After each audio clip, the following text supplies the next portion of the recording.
एक बार एक गुरुजी के पास एक चेला आया। वो चेला के शनि की 7:30 चल रही थी, तो किसी पंडित जी ने बताया, बोले भैया संत जनों की चरणों की सेवा करो, तुम्हारा कल्याण होगा। गुरुजी के पास आ गया, बोले कि मुझे आपकी चरणों की सेवा करनी है। अब गुरुजी भी थोड़े से लोभी थे पैर वैर दबाने के, और चेला को भी 7:30 हटानी थी। तो गुरुजी बोले ठीक है चलो तुम पैर सेवा किया करो। अब तो रोज घी लेकर के आवे, खूब पैर चमकावे महाराज गुरुजी के, खूब पैर दबावे, ऐसी सेवा करे कि गुरुजी का ऊपर का अंग कुछ नहीं है, सब कुछ यही है, पैर ही पैर की खूब सेवा करे। दूसरे दिन एक और चेला, उसकी भी 7:30 चल रही, उसको भी पंडित जी ने कहा कि चरणाश्रित हो जाओ। वो भी गुरुजी के पास आ गया, बोले मुझे भी चरण सेवा दो। पहला चेला लड़ने लगा, बोले मैं चरण सेवा कर रहा हूं, मैं इसको। अगर आप किसी के प्रति रीझ गए कि वाह ये तो बहुत बढ़िया चल रहा है, बस अब प्रतीक्षा करो, बहुत जल्दी खराब होने वाली है वो वस्तु। ये कलयुग का स्वभाव है। पति पत्नी का दाम्पत्य बढ़िया चल रहा है, वाह हमारी तो कभी लड़ाई नहीं होती, बस रुक जाओ कछु दिन अभी पता चले, हो जाएगी। हमारे बच्चे बहुत अच्छे हैं, ऐसे बच्चे भगवान सबको दें, सुधरे हुए बच्चे, कुछ ना कुछ तो ऐसा कर देंगे। इसलिए भैया हम एक बात अपनी कथाओं में कहा करते हैं, किसी से भी ज्यादा उम्मीद मत रखो, क्योंकि संसार है, यहां पर कुछ भी जैसा चल रहा है वैसा नहीं रहेगा, कुछ ना कुछ तो बिगड़ेगा। कलयुग है भैया, यहां पर सब सम नहीं रहता है। आज अगर किसी को बहुत प्रतिष्ठा मिल गई है, किसी को बहुत मान सम्मान मिल गया है, एक दिन थोड़ा तो नीचे आना पड़ेगा। और कोई व्यक्ति बिल्कुल नीचे ही बैठा है, किसी दिन उसको ऊपर बैठना पड़ेगा, किसी दिन उसकी स्थिति वो हो जाएगी, सब उसको ही पूछेंगे। सब संसार में कब कहां क्या हो जाए, कब किसका काया पलट हो जाए, कुछ नहीं कह सकते। इसलिए भैया उम्मीद केवल ठाकुर जी से रखो और किसी से मत रखो। बिन गोपाल को नहीं अपनो, और किसी से कोई उम्मीद ही मत रखो, और किसी से कोई लगाव ही मत रखो, क्योंकि संसार में सब बदलने वाला है, सब कुछ। आज हम लोग खुशी मना रहे हैं कि खूब लोगों में भक्ति बढ़ रही है, खूब लोगों में, अच्छा है, पर एक दिन ऐसा भी आएगा कि इतने भक्त हो जाएंगे कि भक्ति भक्त आपस में एक दूसरे से ईर्ष्या करने लग जाएंगे। यह भी तो संभव है। अच्छा तूने केसरिया रंग पहना, ले मैं तुझसे बढ़िया पहन के आऊंगा, तूने ये किया तुझसे बढ़िया मैं करूंगा, इसी में ही ईर्ष्या प्रकट हो जाएगी। दुनिया में सब भक्ति भक्त हो जाएंगे, सब लोग बिल्कुल वैष्णव होते चले जाएंगे, तो भी दिक्कत है। इसलिए सब ये अनुपात है भैया। भोजन में नमकीन नमकीन पाओगे तो बीच में थोड़ा मिठास भी तो चाहिए, और मीठा ही मीठा पाओगे थोड़ी नमकीन तो चाहिए। इसलिए सब सम नहीं रह सकता। एक झूला होता, उसको अंग्रेजी में बोलते हैं रोलर कोस्टर। वो ऐसे ऊपर नीचे नीचे यूं दाएं बाएं ऐसे घूमता रहता है। संसार ऐसा ही है, ऊपर नीचे इधर उधर उल्टा सीधा ऐसे ही होता रहेगा। ये एक जैसा सम नहीं चल सकता, ये संसार का नियम है।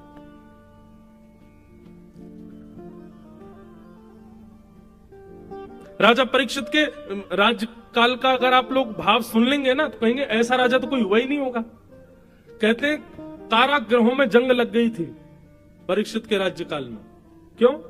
कोई बंदी बनता ही नहीं था, कोई गलत कुछ करता ही नहीं था। जितने भी सिपाही हैं पकड़ने वाले, ये सब अपने घरों में ही पड़े रहते थे, सब मोटे हो गए थे। क्यों? मेहनत करते ही नहीं थे, कुछ करने का कोई जरूरत ही नहीं है, क्योंकि गुनाह कोई करता ही नहीं था। ऐसा था परीक्षित का राज्य। कोई हिंसा नहीं, कोई छल नहीं, कोई कपट नहीं, कोई दंभ नहीं, कहीं चोरी चकारी नहीं, कुछ भी गलत नहीं होता था परीक्षित के राज्यकाल में। और सब लोग बड़े प्रसन्न होते थे, वाह वाह वाह भैया, ऐसा राजा होना चाहिए, ऐसा युग होना चाहिए, ऐसा सब होना चाहिए। लेकिन बस प्रतीक्षा करनी थी। क्यों? क्योंकि बहुत जल्दी आक्रमण होने वाला था, और एक दिन आक्रमण हो गया। कैसे? राजा परीक्षित भ्रमण करते हुए वन में गए, और वन में उन्होंने देखा कि एक वृषभ यानी कि बैल, उसके 3 पैर कटे हुए हैं, वो एक पैर पर खड़ा है, और एक व्यक्ति उसके चौथे पैर को काट रहा है। वो व्यक्ति कोई और नहीं, कलयुग था। कलयुग को देख करके राजा परीक्षित ने तलवार निकाली, बोले मेरे राज्यपाट में हिंसा करने वाले तुम कौन हो? जैसे ही तलवार घुमाने लगे, परीक्षित जी के चरणों में कलयुग आ गया। बोले भगवान मुझे मत मारिए, मैं ब्रह्मा जी के द्वारा बनाया गया कलयुग हूं, मैं युग हूं। सतयुग के बाद त्रेता, त्रेता के बाद द्वापर, अब द्वापर चला गया, मेरी बारी आई है, मैं आ गया। बोले कब आए तुम? बोले जिस दिन भगवान श्री कृष्ण धराधाम से अपनी लीला पूरी करके गए उसी क्षण मेरा जन्म हो गया था। ठाकुर जी की लीला पूरी हुई और मेरा प्राकट्य हुआ। अब तो बहुत वर्ष हो गए ठाकुर जी को गए, अब धीरे धीरे मैं अपना प्रभाव दिखाना प्रारंभ करूंगा। अभी तो प्रारंभिक समय था, अब मेरा प्रभाव शुरू हो रहा है भगवान। और प्रभाव देख लो, ये बैल एक पैर पर खड़ा है, ये बैल नहीं है, ये धर्म है। और धर्म के 4 पैर होते हैं, सत्य, दान, दया और पवित्रता। मैंने पवित्रता रूपी इसके पैर को काट दिया, मैंने दान रूपी पैर को काट दिया, मैंने दया रूपी पैर को काट दिया। अब एक पैर बचा है बस इसका, वो है सत्य। जिस दिन ये कट गया धर्म धराशायी हो जाएगा और मेरा राज्य आ जाएगा। आज आपको क्या लगता है, क्या धर्म बचा हुआ है तो सही एक पैर पे ही, पर एक पैर से भी लड़ खड़ा रहा है। सत्य कितना बचा है? बोलने में नहीं है सत्य। हाँ, बस इतना बचा है कि जब हमारी सुनने की बारी आती है तो हम सत्य ही सुनना चाहते हैं। आज कथाओं में इतनी भीड़ हो रही है, सत्संगों में इतनी भीड़ हो रही है, मंदिरों में इतनी भीड़ हो रही है, क्यों? सत्य बताना। लाखों लोग टेकरी हनुमान जी का दर्शन करने जा रहे हैं, क्या इतने लोग दर्शन कर रहे हैं तो क्या इतने सारे लोग धर्मावली हैं? इनमें से कोई पाप नहीं करता? सब करते हैं। धर्म कैसा लड़खड़ा रहा है? मंदिर भी जा रहे हैं और मंदिर से बाहर आकर के थोड़े दिन बाद पाप भी कर रहे हैं। मैंने कहा ना, कलयुग बड़ा खतरनाक है भैया। ये आपसे धर्म भी करवाएगा, पुण्य भी करवाएगा, कथा भी सुनवाएगा, तिलक भी लगवाएगा, धोती भी पहनवाएगा, आपसे संत सेवा भी करवाएगा, तीर्थ यात्राएं भी करवाएगा और इन सब के बीच पाप भी करवाएगा। ये रहने नहीं देगा आपको ऐसे।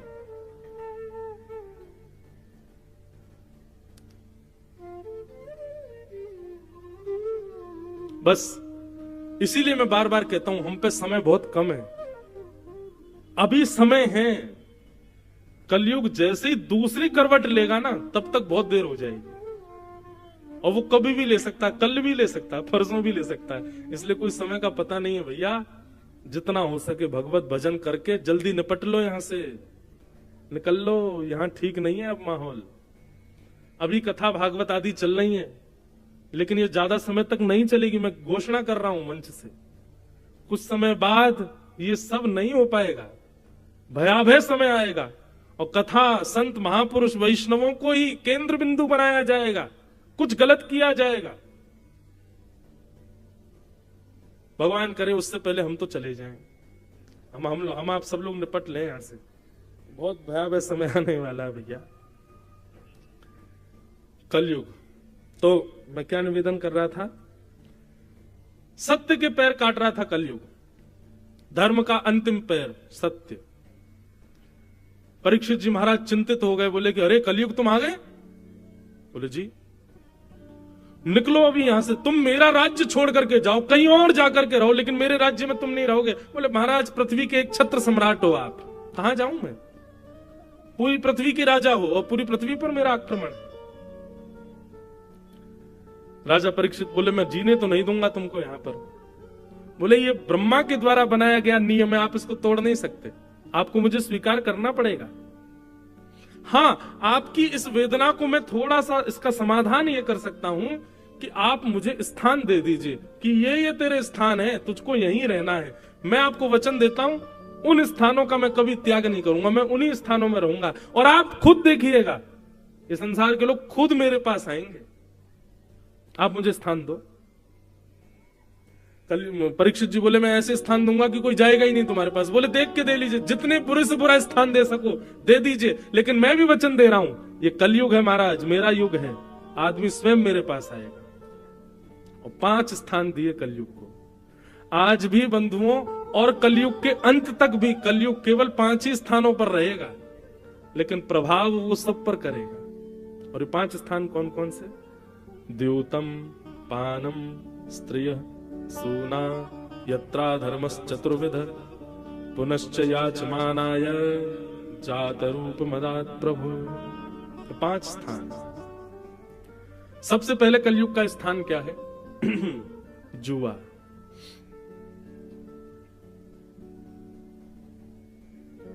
खेल कोई भी खराब नहीं होता, लेकिन उस खेल में प्रयोग किया गया धन और उसको बाजी लगा करके फिर खेला जाए, वो कलयुग है।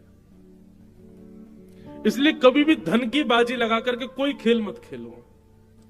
क्यों? आपने शौक शौक में 10 रुपए लगा दिए और फिर आपने खेल खेल लिया, वो 10 रुपए एक ना एक दिन 10 करोड़ का नुकसान करवाएगा आपको। आप कहेंगे जुआ खेलना पाप क्यों है? वो आपके लिए धन है, पर आध्यात्मिक दृष्टि से वो लक्ष्मी है। आप लक्ष्मी को दांव पर नहीं लगा सकते। लक्ष्मी हमारी मां है, अपनी मां को कौन दांव पर लगाता है? लक्ष्मी नारायण की पत्नी है। किसी की पत्नी को दांव पर लगाओगे, अपनी मां के दांव पर लगाओगे, रह पाओगे खुश? इसलिए जुए में कलयुग का निवास। द्योतम। दूसरा स्थान है पानम। पहले तो जुआ केवल गांव गांव में वो खेलते थे, पेड़ों के नीचे बैठ के वो ताश खेल रहे हैं, उसी में पैसा लगा रहे हैं, हार गए इतना, ये सब वो सब होता। आजकल आधुनिक जुआ हो गया है, अब अलग प्रकार का जुआ खेलते हैं लोग। और एक बात कहिए, 500 की 1000 की शर्त जो लगाते हैं ना, लगी 500 की शर्त, ये भी जुआ है। अगर ऐसा हुआ तो तू 500 रुपए मुझे देगा, ऐसा हुआ तो 200 रुपए मैं तुझे दूंगा, ये भी जुआ है। ऐसा नहीं, उसमें कलयुग का निवास। द्योतम।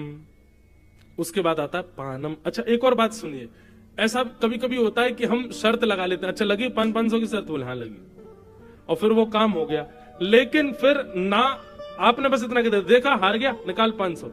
अब जैसे वो निकालने लगा, आपने कहा अच्छा ठीक है रख ले, चल कोई बात नहीं, तो कोई दिक्कत नहीं। पर हाँ पीछे ही पड़ गए, बोले देने पड़ेंगे 500 बेटा तुझे, तू हारा है मुझसे, तो वो निश्चित है कि वो आपका सर्वनाश करेगा। तो द्योतम। दूसरा स्थान है कलयुग का पानम। मदिरा पान करना, मांस भक्षण करना, गलत वस्तुओं का सेवन करना, गलत वस्तुओं का खान पान करना, उसमें कलयुग का निवास है। तंबाकू, बीड़ी, सिगरेट, मांस, मदिरा, इस प्रकार की वस्तुओं का सेवन करना, उनका सेवन करने से कलयुग का प्रभाव होता है। इसलिए भैया इनसे बचो। ये सब तामसी वस्तुएं बंधु, इनका सेवन नहीं करना चाहिए। तो द्योतम पानम। पानम के बाद आ गया स्त्रिय। पर स्त्री संग, पर पुरुष संग, विवाह के पश्चात अन्य के प्रति भाव प्रकट करना हृदय में, उसमें कलयुग का निवास है। कलयुग आपको छोड़ेगा नहीं। तो द्योतम, पानम, स्त्रिय। और चौथा स्थान है कलयुग का सूना। सूना कहते हैं हिंसा को, कलेश को। अभी आप लोग कथा सुन रहे हो, कितने ध्यान से कथा सुन रहे हो। 2 लोगों की लड़ाई शुरू हो जाए बाहर, हाथापाई शुरू, आधे से ज्यादा पंडाल बाहर तमाशा देखने जाएगा, सब देखने जाए क्या हुआ, कौन मरा, कौन पिटा, कौन किसके लग गई, क्या हो गया। क्यों? हमारी रुचि हिंसा में होती है। कथा करने के लिए पूरे नगर में होर्डिंग लगाने पड़ते हैं, तब जाके इतने लोग आते हैं। पर हिंसा, लड़ाई झगड़ा करने के लिए कोई प्रचार नहीं करना पड़ता, बस 2 लोग चौराहे पर लड़ लो, अपने आप भीड़ आ जाएगी देखने, अपने आप लोग इकट्ठे हो जाते हैं। एक व्यक्ति, एक जगह मेरी कथा चल रही थी, वो बोले महाराज जी आप थोड़ी सी कथा जो है वो मधुर रस में ज्यादा कथा करते हो। मैं तो कैसे करूं? बोले वीर रस में किया करो, थोड़ी मार झाड़ हो, थोड़ी उसमें यूं उठा पटक हो रही हो, यूं बताया जा रहा हो ठाकुर जी ने उठा के फेंक दिया, महाराज उठा के ये मुष्टिक प्रहार कर दी। मैंने वाह भाई, ये भी कोई बात है? बोले महाराज जी थोड़ी न टकड़ भगड़ हो तब तो आनंद आवे। हिंसा, इसमें कलयुग का निवास है। किसी व्यक्ति ने, आप जा रहे थे कुछ गलत बोल दिया, तो आप उसको लेट को नहीं करोगे, ठीक है बोल दी क्या करना है चलो, नहीं। इसने बोली किसी घुमाओ बेटा बाइक, हाँ भाई 4 लोग लेके आ जल्दी, इसने बोली कैसे मुझसे ऐसी, और लिए पकड़ के मारा। जब उसको तूने इतनी बोली मैं तुझे इतनी बोलूंगा, इसको कहते हैं कलेश। घर में परिवार में बहन कुछ बोल दे, भाई कुछ बोल, पत्नी कुछ बोल दे, तो उसको शांत रह करके सॉल्व नहीं करते हम लोग। हमारा क्या, इसने ऐसा बोला, अब ये बच के तो दिखाए मुझसे, मैं बोल के दिखाऊं उसको, मैं करके दिखाऊं उसको। ये हिंसा है, इसमें पाप निवास करता है, इसमें कलयुग निवास करता है। बंधुओं, ये कलयुग घरों में ऐसे ही आता है। किसी एक व्यक्ति का मूड खराब करके वो ऐसी कुछ बात बुलवा देगा कि बाकी लोगों का भी दिमाग खराब होता है, फिर एक दूसरे से लड़ाई झगड़ा कर करके सब कलेश करके खत्म कर देते हैं। ये कलयुग का खेल है, इसको समझिए। एक व्यक्ति की मति बिगड़ी, वाणी बिगड़ी, बाकी सब शांत हो जाओ, ठीक है, कोई अपने आप ठीक हो जाएगा। अभी चिल्ला रहा है, बोल रहा है, ठीक है, कोई नहीं, इसके पैर पकड़ लो, जो कह रहा करो, ठीक, सॉरी, ठीक है। शांत रह करके, अग्नि प्रज्वलित होती है, घर में कहीं आग लग जाए तो पानी डाला जाता है कि उस पर और माचिस की तिल्ली फेंक दोगे और उस पर मिट्टी का तेल उछाल दोगे कि कपूर लाके फेंक दोगे? अग्नि तेज क्यों कर रहे हो? जैसे घर में आग लगने पर पानी डालते हैं, ऐसे ही घर के, परिवार के, मित्रों के, अपने संबंधियों में किसी एक में आग लगे, पानी डालो। और पानी का मतलब प्रेम, प्रेम बरसा, उसको हृदय से लगा लो, उसके पैर पकड़ लो, थोड़ा उसको समझा लो, मना लो, ज्यादा नहीं मानना, मौन हो जाओ, शांत हो जाओ, बैठ जाओ। जल का जो स्वभाव है वो प्रकट करो। आप अग्नि बन जाओगे तो फिर जल के राख हो जाओगे, और तब कलयुग नाचेगा, आ गया मैं, हो गया मेरा आक्रमण। और फिर जाओगे, महाराज महाराज जी घर में बड़े कलेश होते हैं, क्या करें? बोले हाय टांग लो घर के बाहर, काला ये वो बना के टोटका यूं कर लो, नींबू मिर्च लटका लो घर के बाहर, चप्पल टांग लो एक, उससे ठीक है। अरे कलयुग इनसे रुकने वाला नहीं है। कलयुग का प्रभाव आपके परिवार में हो, आज के बाद अब घर में देखिएगा, कभी भी अगर कलेश की नौबत आवे, समझ जाना ये कलयुग है। और हमको अग्नि बनकर के नहीं, हमको जल का काम करना। हम जल कैसे बने ताकि ये शांत हो? उसको आने मत दीजिए अपने घर। द्योतम पानम स्त्रिय सोना। अब आया पांचवा। पांचवा क्या है?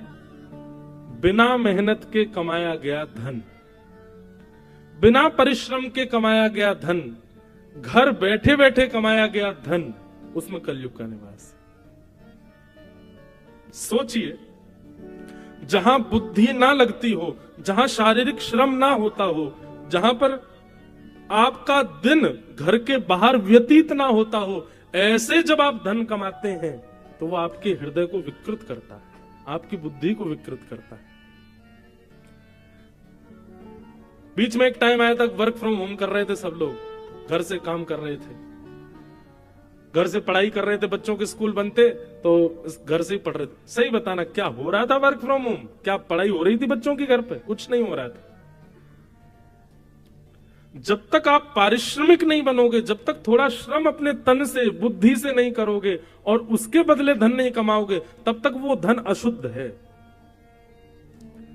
आजकल भारत में एक नया काम शुरू हो गया कि लोग बाग ऐसे कामों की ज्यादा खोज करते हैं जिसमें कुछ करना नहीं पड़े, एक बार का इन्वेस्टमेंट, फिर पड़े पड़े कमाते रहेंगे। बैंक के भी ऐसे ही ऑफर आते हैं, मतलब आपको कुछ नहीं करना, एक बार पैसा लगाना है, फिर तो घर पे अपने आप पैसा आता रहेगा। इनसे बचो। ये जो घर में पैसा आता रहेगा, अपने आप कुछ करने की जरूरत नहीं, वो प्रॉपर्टी किराए पे दे दी, ठीक ठीक, ये कर दिया, वो कर दिया। अच्छा, अगर आपके काम ऐसे हैं भी तो उस धन को अलग रखो, उसको अपने प्रयोग में मत लीजिए। वो साल भर में कोई धर्म कर्म के कार्य हो उसमें लगाओ, असहाय लोगों की कोई सेवा हो वहां लगाओ, किसी गरीब कन्या का विवाह हो, किसी बालकों के पढ़ाने के लिए करना हो, वहां पर उस धन का प्रयोग करो। जैसे हमने दुकान किराए पे दे दी, अपना घर किराए पे दे दिया, जमीन किराए पे दे दी। अब ये मेहनत का धन तो नहीं है। आप कहोगे जमीन हमारी, तो मेहनत क्या कर रहे हो उसमें? आपने उसको किराए पे दे दिया, वो लेके उसमें बढ़िया कमा रहा है, उसका आधा आपको दे रहा है, आपको तो घर बैठे मिल रहा है ना। उस धन को अलग रखो, अपने प्रयोग में मत लीजिए उसको। अपने घर के और अपने प्रयोग में तो वही धन लाइए जो आपने परिश्रम से कमाया। बंधुओं, ये पूरी यदुवंशियों के सर्वनाश की कथा ही यहीं आती है। ठाकुर जी बोले इन यदुवंशियों को बैठे बैठाए सब मिल रहा है, परिश्रम तो करना नहीं पड़ रहा, सोने की नगरी द्वारिका है। और पर ब्रह्म परमात्मा भगवान इनके वंशधर हैं, कुछ करने की आवश्यकता तो है नहीं। इसलिए भगवान ने यदुवंशियों का सर्वनाश करवाया जानबूझ करके। क्यों? नहीं तो मेरा ही परिवार पृथ्वी का सबसे बड़ा भार बन जाएगा। अनीति के धन से ही 99% कलयुग का प्रभाव हमारे घरों में और हमारे ऊपर अनीति के धन से ही आता है। अब यहां कितने लोग, अधिकतर जितने भी लोग बैठे, कोई जुआ तो खेलता नहीं, कोई पर स्त्री गमन तो करता नहीं, पर पुरुष गमन तो करता नहीं, कोई यहां पर जो भी बैठा कोई मद्यपान आदि तो कुछ करता नहीं। तो फिर हमारे घर में कलयुग आ कहां से रहा है? हम लोग कलयुग में रह रहे हैं, इसका मतलब कलयुग है हमारे पास भी। अनीति का धन और दूसरा वो सूना कलेश, यहीं से कलयुग आता है। इसलिए इनसे बचो। और इनसे बचने का एक उपाय बताएं, भगवत स्मृति। ठाकुर जी सदा चित्त में बैठे रहे। लग रहा है कि कुछ हाथापाई कलेश घर में हो गया, उसी समय चाहिए एकांत में बैठ जाओ। श्री कृष्ण गोविंद हरे मुरारे, हे नाथ नारायण वासुदेव, हे ठाकुर जी आप सब मंगल करो, हमें आपको परेशान नहीं करना, पर ये जो कलेश है ये आपकी सेवा में व्यवधान डाल रहा, भगवान इसको कृपा करो, अनुग्रह करो। भगवत स्मृति करके उससे बचने का प्रयास करो। भगवान नाम जपते रहो, भगवत नाम का गुणानुवाद निरंतर गाते रहो, सब मंगल होगा। ठाकुर जी के नाम में बड़ी सामर्थ्य है, उससे बचाएगा।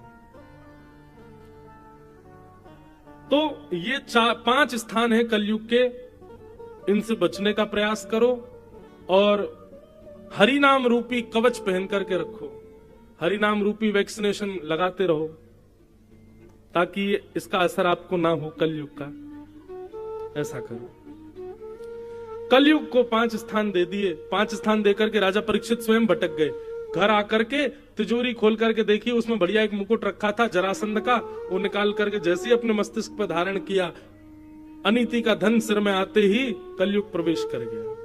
और राजा परीक्षित वन में गए,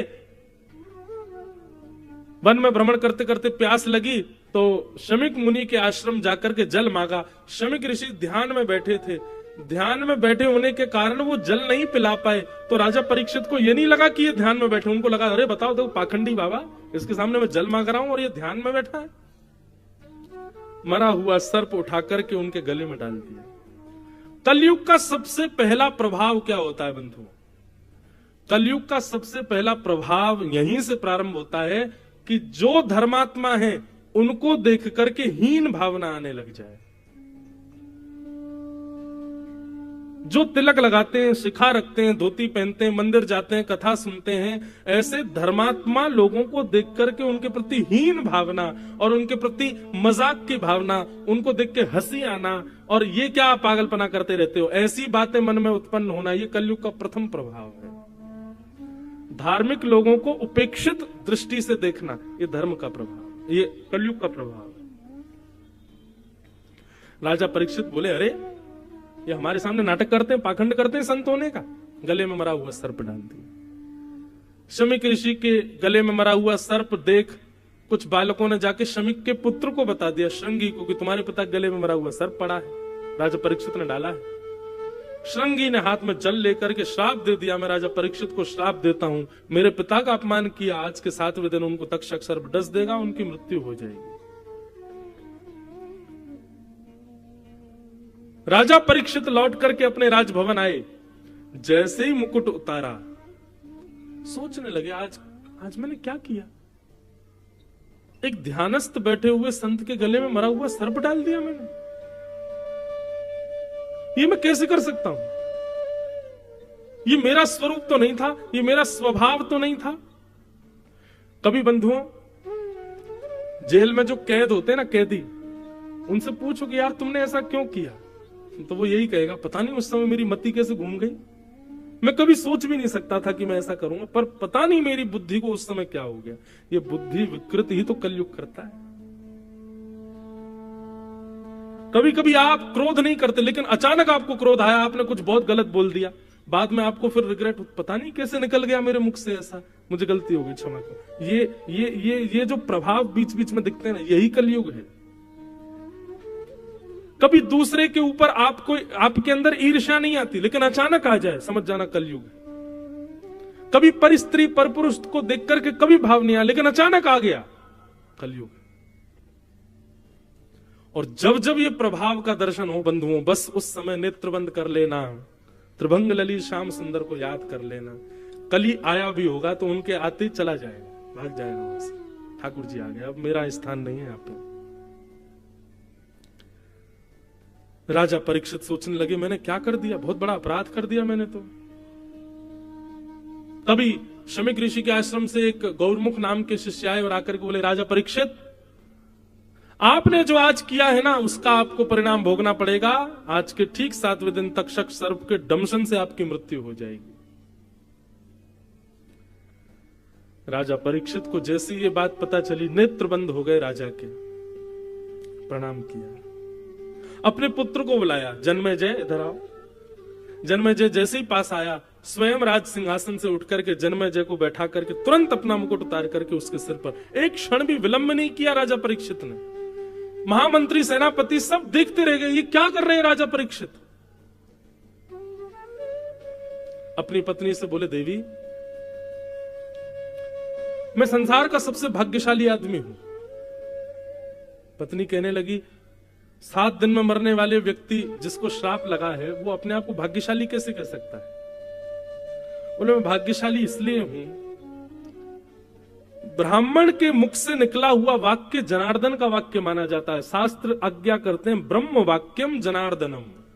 ब्राह्मण यदि कुछ कह दे तो ये समझ लो ठाकुर जी ने कहा है, और ठाकुर जी कभी किसी का अनहित नहीं चाहते। आज एक ब्राह्मण ने आकर के कहा कि मुझे 7 दिन में मरने का श्राप लगा है, देवी यदि तुम विचार करो तो हमारे अगले क्षण का भी नहीं पता कि हम जीवित रहेंगे कि नहीं, हमारे प्राण कभी भी निकल सकते हैं। मैं आज रात्रि सोऊंगा, कल की कथा कहूंगा, कोई गारंटी नहीं। आप आज की कथा में आए हो, कल आओगे, कोई गारंटी नहीं। कभी भी किसी के भी प्राण निकल सकते हैं। हमारे परीक्षित को तो फिर भी 7 दिन में मरने का श्राप मिला है, मुझे और आपको तो हर सेकंड में मरने का श्राप, कभी भी मर सकते हैं हम। हमारे प्राण तो कभी भी निकल सकते हैं। राजा परीक्षित ने इसी बात को कहा कि मैं बहुत बड़ा भाग्यशाली हूं देवी, अगले 7 दिन में यदि पहाड़ भी कोई मेरे ऊपर गिर जाएगा तो भी मेरे प्राण नहीं निकलेंगे 7 दिन से पहले। प्राण तो अब 7 दिन बाद ही निकलेंगे। इसलिए संसार को कोई व्यक्ति नहीं कह सकता कि मैं अगले घंटे जीवित रहूंगा, लेकिन मैं दावे से कह सकता हूं कि अगले 7 दिन तक मुझे कोई नहीं मार सकता। तो क्यों ना, मुझे जब पता ही चल गया है कि मेरी मृत्यु 7 दिन बाद है, तो मैं अपने इन 7 दिनों को उपयोगी बनाऊं। अब राजा जन्मेजय मेरा पुत्र है, आप राजमाता हो, मैं एक दीनहीन बन करके अब वन में जाऊंगा। और राजा परीक्षित उसी समय अपना गृह त्याग करके, राज्यपाट छोड़ करके वन की ओर चले गए। बंधुओं, ये कथाएं कहते कहते अब लगने लग, अब ऐसा भाव आने लगा, कितने भाग्यशाली राजा परीक्षित।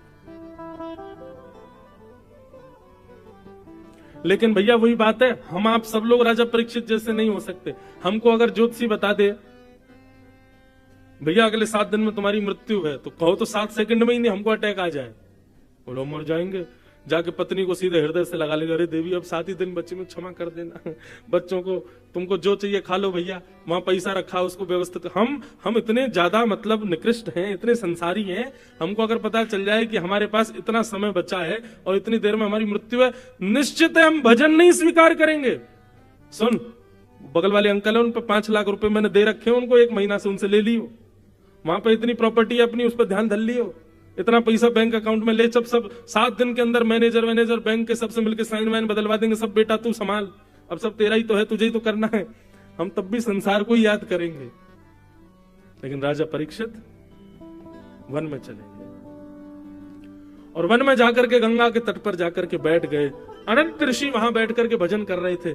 सबसे जाकर के राजा परीक्षित ने प्रणाम करते हुए कहा, मुझ पर समय ज्यादा अभिवादन करने का नहीं है, मैं सीधे प्रश्न कर रहा हूं कि हे भगवान,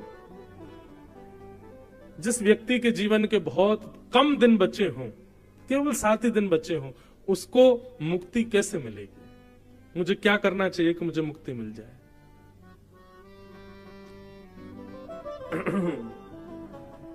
सबने अलग अलग बातें बताई। कोई बोला गंगा जी में खड़े हो जाओ, कोई बोला हिमालय पे चले जाओ, कोई बोला ये करो ये करो ये करो, लेकिन कोई भी प्रमाण से नहीं बोल पाया कि मुक्ति मिलेगी। तभी वहां पर श्री सुखदेव जी महाराज का आगमन हुआ। बोलो सुखदेव जी महाराज की जय। सुखदेव जी आकर के सीधे आसन पर बैठ गए और परीक्षित ने चरण पकड़ लिया। बोलो भगवान, परीक्षित ने एक आसन रखा था, आप में से जो जिम्मेवारी ले 7 दिन में मुझे मुक्ति देने की, वो यहां आकर के बैठे। कोई नहीं बैठा उस पे आके। 16 वर्ष के नन्हे से तुम द्वष्ट वर्ष, श्री सुखदेव जी महाराज आकर के उस पर बैठ गए और इतने विश्वास के साथ आकर के बैठे पद्मासन में। राजा परीक्षित को मुक्ति दिलाने के लिए मानो स्वयं चल करके श्री राधा रमन लाल पधारे हो सुखदेव जी के रूप में। सुखदेव जी के चरणों में वंदन किया और कहा, भगवान मेरे जीवन के केवल 7 दिन बचे हैं, मेरी मुक्ति का उपाय बताइए।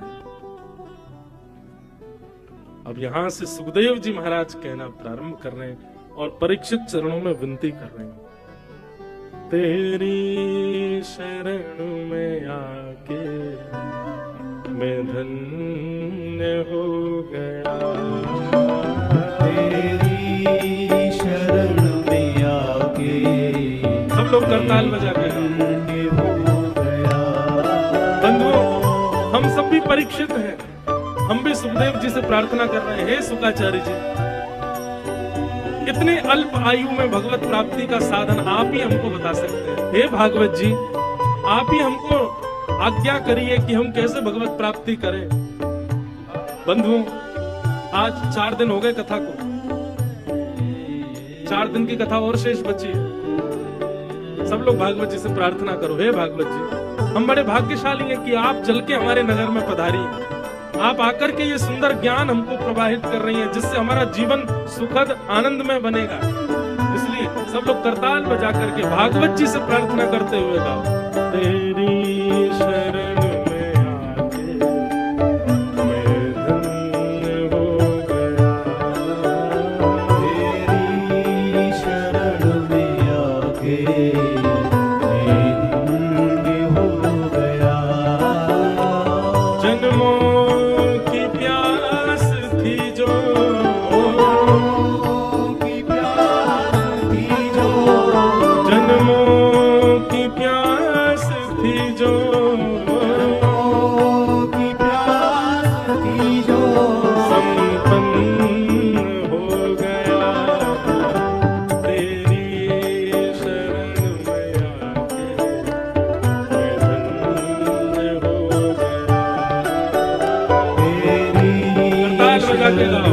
श्री राधा रमन लाल की, श्री टेकरी हनुमान जी महाराज की।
भागवत जी जीवन में आई हैं, निश्चित ही धन्य हुए ना हम लोग। कैसे सुंदर भाव, कैसी सुंदर लीला, कैसी सुंदर कथा, कैसे सुंदर मार्ग हमको प्राप्त होते हैं भागवत जी से। इसलिए वास्तव में धन्यता का अनुभव करते हैं हम लोग। इसलिए बड़े भाव से करताल बजा करके, दोनों भुजा उठाकर करताल बजाते हैं। भागवत महापुराण की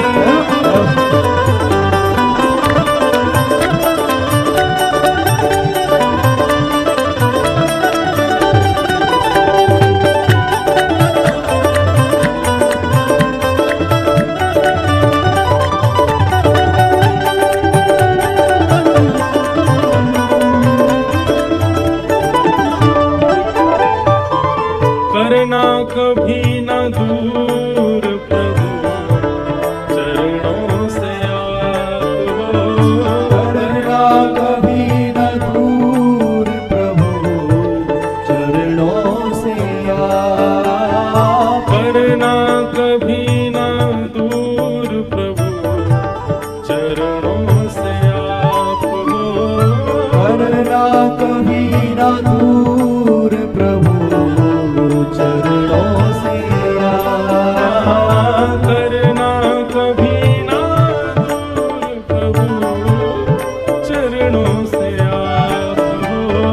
करना कभी न दूर प्रभु चरणों से आप। चरणों के ही सहारे, चरणों के ही सहारे, चरणों के ही सहारे, चरणों के ही सहारे भव पार हो गया। चरणों के ही सहारे भव पार हो गया। चरणों के ही सहारे भव पार हो गया। चरणों के ही सहारे भव पार हो गया। जन्मों की प्यास थी जो, जन्मों की प्यास थी जो, जन्मों की प्यास थी जो, जन्मों की प्यास थी जो, संपन्न हो गया। तेरी शरण में आके मैं धन्य हो गया। तेरी शरण में आके मैं धन्य हो गया। जय राधे राधे, राधे राधे, जय राधे राधे, राधे राधे, शुभानु दुलारी राधे राधे, बरसाने वाली।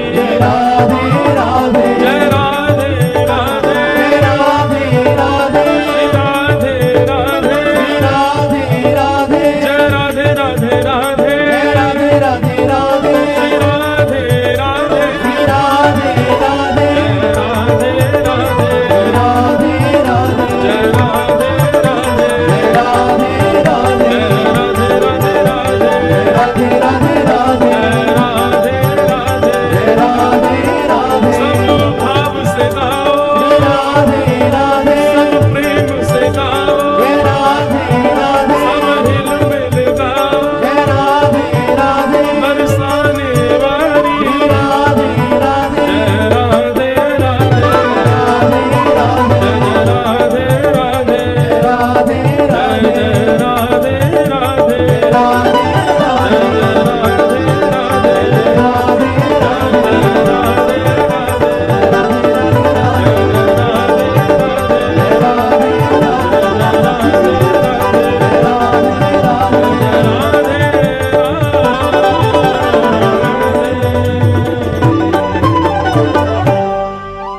भागवत महापुराण की जय। श्री सुखदेव जी महाराज की, श्री परीक्षित जी महाराज की।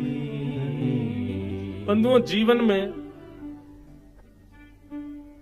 ठाकुर जी कहते हैं मैं मानव के ऊपर 3 कृपा करता हूं। जीव के ऊपर 3 कृपा करता हूं। बहुत ध्यान से सुनिएगा सब लोग। हम पे कौन सी हो गई है नेक्स्ट सुनो। ठाकुर जी कहते हैं सबसे पहली कृपा मेरी क्या है? कि नृदे माध्यम सुलभम सुदुर्लभम। सबसे पहली मेरी जीव के ऊपर कृपा ये है कि मैंने उसको मानव बना दिया। हमारे ऊपर एक कृपा तो हो चुकी है ठाकुर जी की कि हम मानव हैं, जीव जंतु नहीं है, कोई कुकर सुकर नहीं है, गधा नहीं है, मछली नहीं है, जिब्रा जिराफ नहीं है, हम लोग मानव है। ये ठाकुर जी की पहली कृपा है। इसलिए जो लोग कोसते हैं मानव होने के बाद भी, ठाकुर जी ने क्या किया, अरे तुमको आंख नाक कान पैर सब दे दिए, मानव बना दिया, सबसे पहली कृपा है ठाकुर जी की। और भगवान ये बात आपको पता, मानव ये जो हम बैठे हैं ना, मानव ऐसे नहीं मिल जाते हैं। शास्त्रों में इसकी पूरी कथा बताई गई कैसे मिलता है। 84 लाख योनियों में मैं और आप हम सब घूमते रहते हैं, कभी चींटी बनते हैं, मर जाते हैं, फिर ठाकुर जी के पास जाए, ठाकुर जी एक बार एक मौका दे दो हमको। क्यों? इस 84 लाख योनियों के चक्कर से बचने का एक ही द्वार है, एक ही मौका है, और वो है मानव। मानव बनके ही आप इस चक्कर से निकल सकते हो। अन्य किसी योनि में अगर आप किसी योनि को देखते हैं, कुकर सुकर और छिपकली आदि इनको देखो ना, तो ये समझना अब ये बहुत भटकने वाले हैं, अब इसके बाद ना जाने क्या बनेंगे, फिर कहीं जाएंगे फिर कहीं जाएंगे। तो हम लोग पहले कभी चींटी बने, मर गए, फिर ठाकुर जी के पास गए, ठाकुर जी एक मौका दे दो भगवान, नहीं अभी जाओ जाओ, कुकर बनो, कुकर बना दिए, फिर मर गए, फिर आए ठाकुर जी एक मौका दे दो, नहीं अब सूकर बनो, सूकर बना दिए, फिर आगे ठाकुर जी एक मौका, ना अब भैंस बनो, जाओ दूध पिलाओ सबको, भैंस बन गए, भैंस बन के आगे ठाकुर जी नहीं अब मछली बनो, जाओ मछली बन गए, मछली के बाद कॉकरोच बनो, जाओ बाथरूम में पड़े रहना सबके, बना दिए। इस प्रकार ठाकुर जी जब हमको बहुत, जब हम बार बार प्रार्थना करते, गिर जाते, पड़ जाते ठाकुर जी के आगे, ठाकुर जी एक मौका, बस एक मौका दे दीजिए, तब ठाकुर जी कहते हैं अच्छा चलो ठीक है।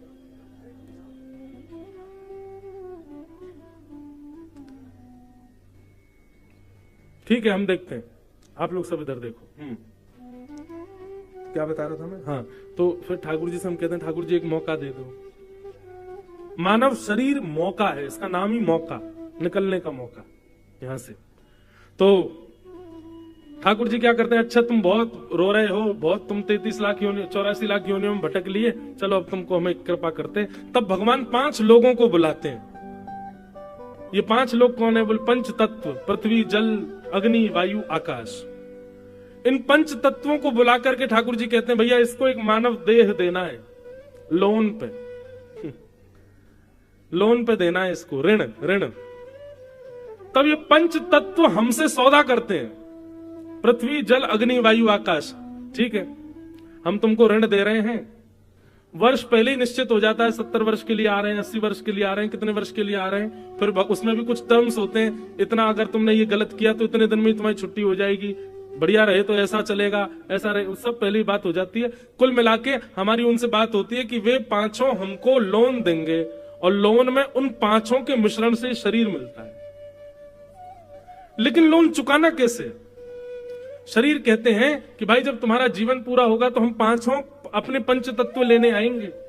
तो जब तुम्हारे परिवार के लोग तुम्हारा अग्नि संस्कार करेंगे, अग्नि तत्व अग्नि में, जल तत्व जल में, वायु तत्व वायु में, पृथ्वी तत्व पृथ्वी में, सारे तत्व अपने तत्व ले जाते हैं। लेकिन हमको ब्याज सहित वापस चाहिए। बोले ब्याज क्या लगेगी? बोले हम जो तुमको शरीर देंगे उसको गंगा स्नान कराना, उसको यमुना जी में स्नान कराना, सरजू जी में स्नान कराना, संत जनों की इस शरीर से सेवा करना, खूब नाम जप करना, इस पर तिलक लगाया करना, इससे तीर्थ यात्राएं करना, गोवर्धन गिरिराज जी की परिक्रमा करना, वैष्णो देवी हिमालय पर जाना, अच्छे कर्म करना, लोगों की सहायता करना, गरीब लोगों की सेवा करना, माता पिता की खूब आज्ञा मानना। इस शरीर से कुछ भी गलत मत करना। गलत करोगे तो समझो उतनी तुमने हमको ब्याज नहीं दी। तो ब्याज सहित हमारे तत्वों को वापस करना ठाकुर जी के सामने सौदा हो जाता है। ठाकुर जी कहते हैं भैया अब तुम्हारी बात हो गई, चलो तुम बहुत दिन से रो रहे थे, अब तुमको हम मानव बनाते। तब जाकर के ठाकुर जी हमको मानव बनाते। 7वें महीने जब मां के गर्भ में होता है तब भी हमको याद होता है कि हम क्या क्या बात करके ठाकुर जी से आए और हम कहां कहां योनियों में घूम के आए। 9वां महीना प्रारंभ होते ही जैसे ही हमारे प्रकट का समय आता, हम खुश होने लग जाते हैं, अब हमारा जन्म होगा। और जन्म लेते ही जब तक माता पिता भाई बंधुओं को नहीं पहचानते तब तक भी हमको सब याद रहता है, लेकिन जैसे ही ये माया अपना जाल डालना प्रारंभ करती है, ये माँ है, ये पिता है, ये भाई है, बंधु है, तुम्हारी इतनी संपत्ति है, तुम इतने पैसे वाले घर में हुए हो, तुम्हारा इतना सब कुछ है, ये भोग है, ये विलास है, इतने सारे संसार में ये सब, ओहो, इसकी चकाचौंध में इतने अंधे हो जाते हैं, भूल जाते हैं सब ठाकुर जी। फिर ठाकुर जी बीच बीच में आपके पास पत्र भिजवाते हैं। किस रूप में? जैसे गुना में कथा हो रही है, ये ठाकुर जी ने एक पत्र भेजा, बोले बेटा समझ जाओ, तुमको मानव बना के भेजा हमने, है कथा में जाओ सुनो व्यास जी से, क्यों आए हो तुम पृथ्वी पर। लेकिन बाहर से ही बोर्ड देख करके चले जाता है, अरे कहा भीतर बैठे 3 घंटा क्या करना है हमको। ठाकुर जी एक नहीं अनेक बार आपको मैसेज भिजवाते हैं, कथाओं के द्वारा, सत्संग के द्वारा, संत जनों के द्वारा, कि भैया तुम क्यों आए हो पृथ्वी पर, समझ जाओ। जैसे बैंक वाले लोन लेने के लिए फोन करते बार बार, हे भाई तुम्हारा लोन कब चुका रहे हो, तुम कब पूरा कर रहे हो, ब्याज ब्याज। तो ऐसे ठाकुर जी बीच बीच में कथा बताएं के द्वारा भेजते रहते हैं।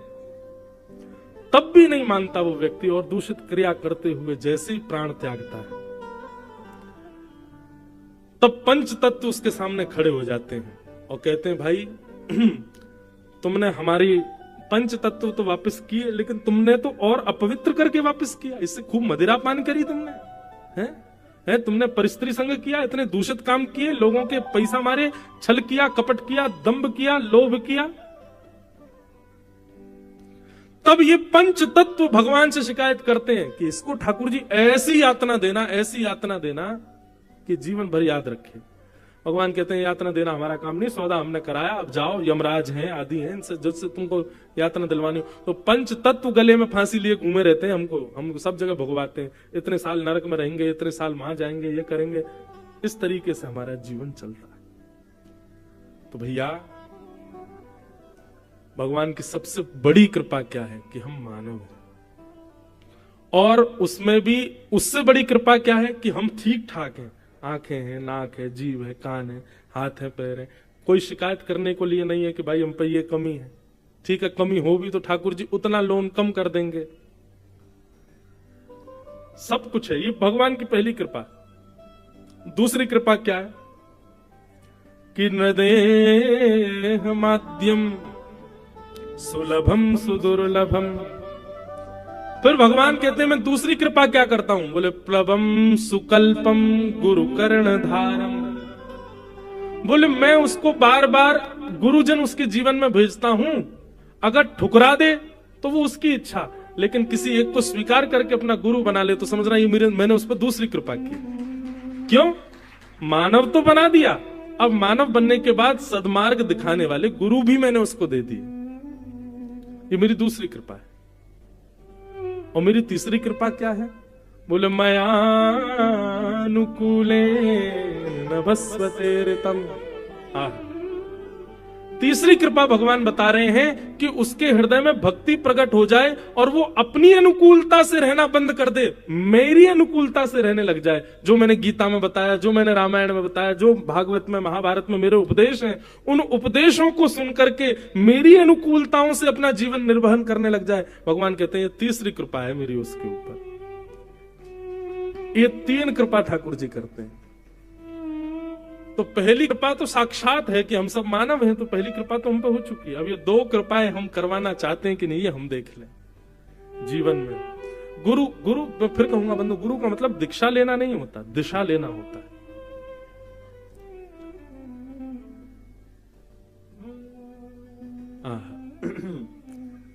श्री सुखदेव जी महाराज के चरणों में परीक्षित बैठे हैं, और परीक्षित जी बैठ करके कहते हैं, भगवान मेरे जीवन के केवल 7 दिन बचे हैं, मुझे मुक्ति के लिए क्या करना चाहिए, कृपा करके बताओ।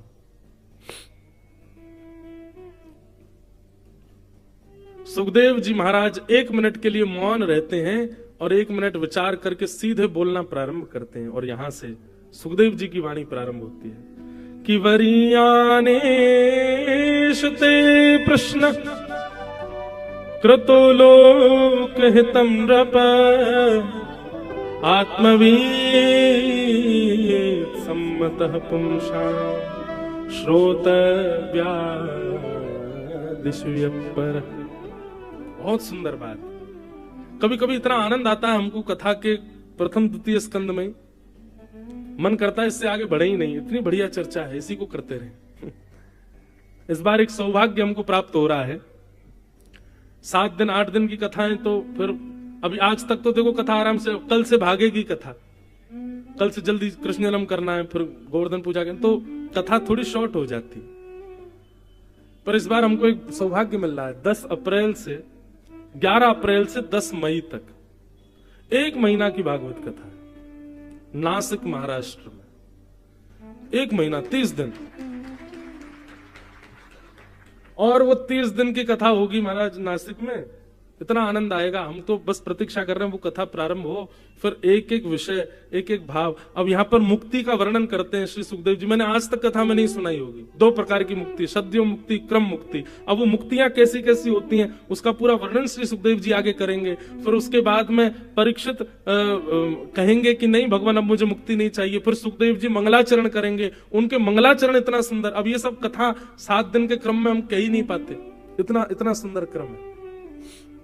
तो ये सौभाग्य मिलेगा, आप सब लोग तो भक्ति पथ यूट्यूब चैनल पे ही सुन लेना। रोज 4 घंटे कथा, 4 घंटा रोज, और 30 दिन तक। क्या कहें महाराज, 5 दिन का तो नंदोत्सव है वहां पे। 5 दिन तक नंदोत्सव ही चलता रहेगा।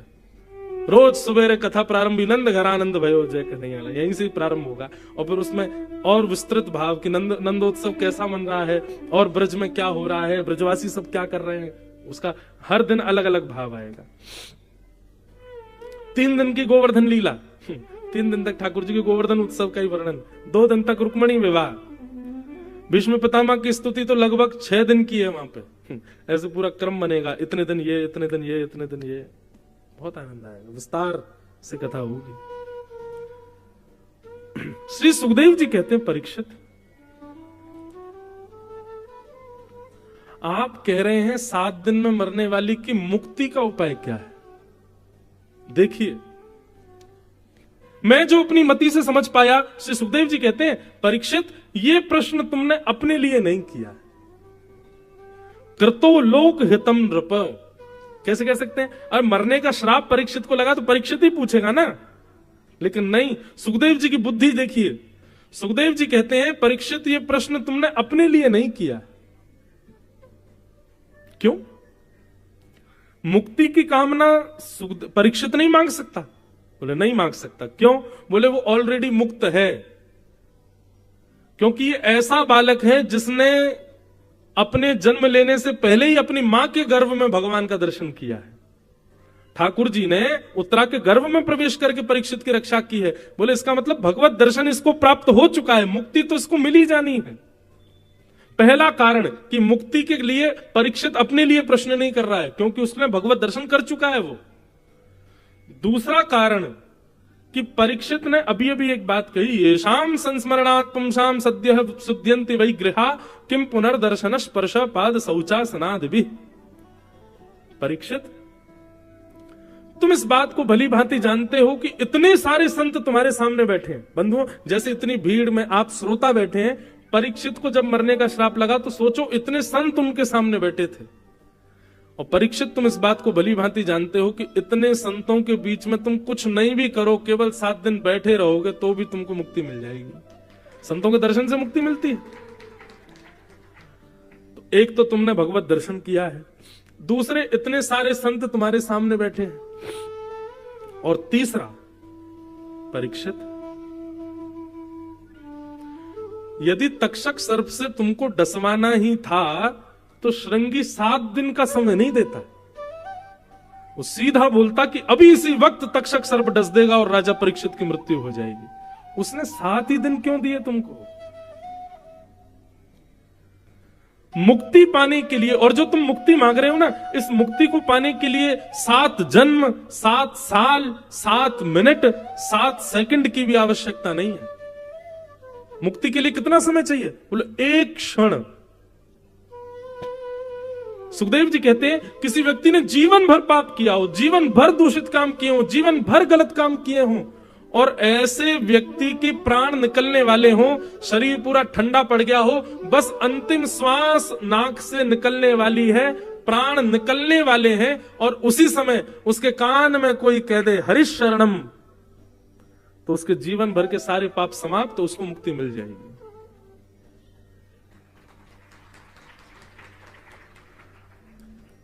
ताली बजाई, अच्छी बात है, लेकिन बात तो सुनो पूरी। अभी बात पूरी नहीं हुई है। आप कह रहे हो कि मुक्ति का उपाय बताइए, मेरे पास 7 दिन बचे हैं, पर मुक्ति के लिए तो एक क्षण चाहिए परीक्षित, तुमको 7 दिन क्यों मिले हैं? और मुक्ति के लिए जीवन में भगवत दर्शन होना चाहिए, वो तुम ऑलरेडी कर चुके हो अपने मां के गर्भ में। वो बात अलग है कि तुमको याद नहीं है, पर तुम जब अपनी मां के गर्भ में, तो पूरा विश्व जानता है भगवान ने प्रवेश करके तुम्हारी रक्षा की। और तीसरी बात, इतने भजनानंदी संत तुम्हारे सामने बैठे हैं, इनके मुख से हरिनाम संकीर्तन और कुछ नहीं तो बस सत्संगी सुनते रहोगे, 7 दिन में मुक्ति मिल जाएगी। उसके बाद भी तुमने मेरे आने पर यह पूछा कि जल्दी मरने वाली की मुक्ति का उपाय क्या है। मुझे इससे यह बात समझ में आई कि तुम ये अपने लिए नहीं पूछ रहे हो, क्योंकि तुम तो एक क्षत्र सम्राट हो, तुम्हारी मृत्यु के